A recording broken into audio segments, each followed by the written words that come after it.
our sap pan. This is a project that someone like myself, who is a stainless steel fabricator, have experience with welding, TIG welding, stainless steel. This is our sap pan here, which is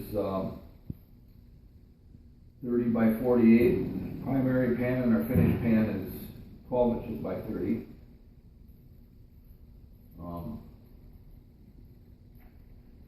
Capacity on here is 10 square feet.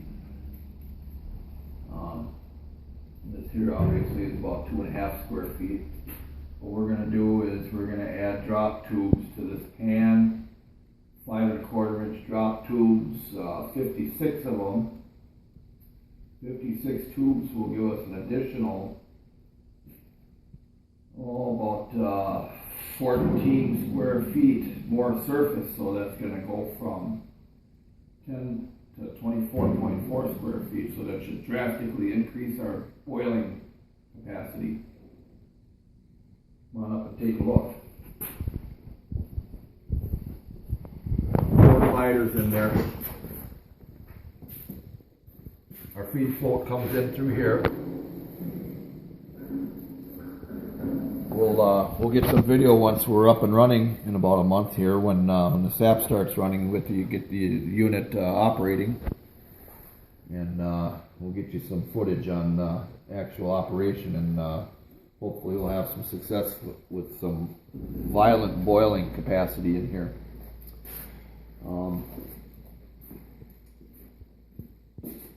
We're going to have quite an increase of hourly output on our gallons. So what I'm going to do is just pull the pan off, show you how we get these drop tubes in there. The pan itself is rather light. It's 20 gauge stainless steel.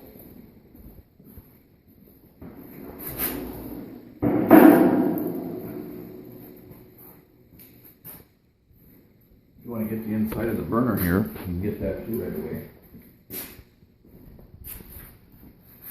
This is a home-built burner made from a 250-gallon oil tank lying down at the side. Framed it in, all brick lined. We've got pea gravel there to help preserve the integrity of the metal so it doesn't get too hot. It works real good. It keeps everything nice and cool down below, yet it keeps everything hot inside. We've got a grate that goes in there. We got it all cleaned out right now. But I got some improvements to do too before boiling time comes. The door is a little crude. This is something I built last year. Kind of last minute project, so I'm going to try to get it finished up before the run starts this spring. And you'll see how the operation goes once that point comes. Well, for now, to give you a little demonstration of how we're putting these drop tubes in. Got 56 holes. They're all strategically lined up so that we're not interfering with our dividers or our fire brick. We had to kind of restrict our room so that they fit within the fire brick there. And we have all the holes pre-drilled. Did that with an 1.5 inch hole saw. Once again, it's only 20 gauge, so it was relatively easy to get all the holes in here, all the 1.5 holes in the hole saw. And this pulling device is what we use in the dairy industry to pull holes in tanks so that fittings can be welded onto them without stressing the metal around it. If we would just weld right on this metal with a tube, we'd get a lot of distortion because of shrinkage, and it would make everything buckle and distort to the point where you won't be able to work with it. Where these holes here disperse the heat only around the welded area, and they don't concentrate any heat on the flat area, so that keeps it from distorting. I'll give you a little demonstration of the hole. This is the pull plug. I did a little modification here too, because this plug is made for pulling 12 gauge stainless steel, which is probably 4 times as thick as what this 20 gauge is now. So I fabricated up this insert, which is 20 gauge, which I ground down to about 26 gauge. So it's just the right thickness. Fits right over the sleeve.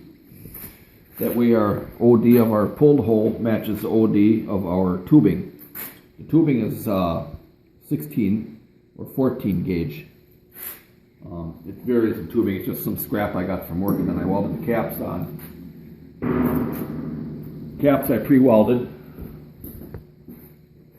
And I can show you what the inside looks like. They're purged on the inside, welded on the outside. That way we get a nice, shiny, clean, no oxidation. Clean out well. And I've got 56 of these all pre-made. That being said,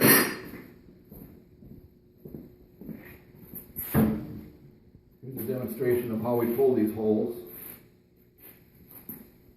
Just push the die through, get that in place, put the outer die on top.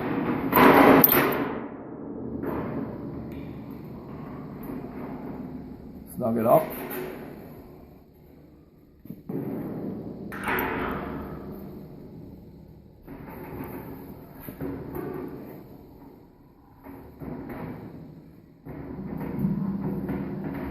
What that's doing is slowly pulling it on the inside. We'll give you another demo on the next one too, so you can see what the other side's doing. And there it is.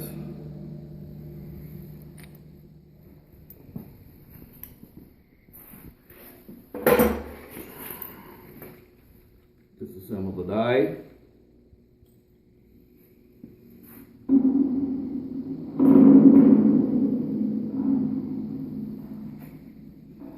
Get it up on its side so you can watch it from the inside.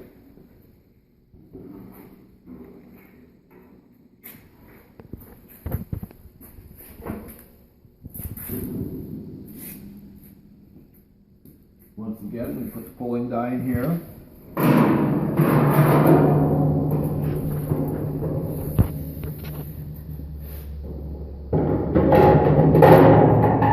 Fasten my outer die.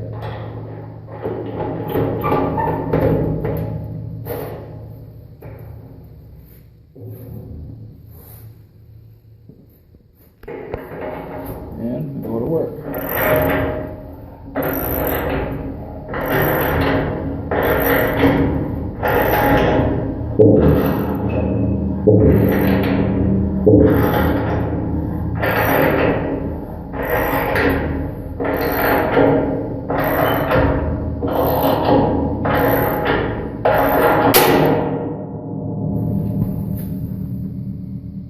There we go.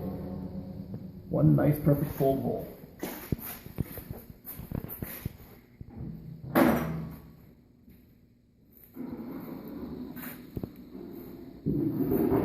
Once I get through this phase of the project, I'll be facing the holes off. I'll just touch them up with a file.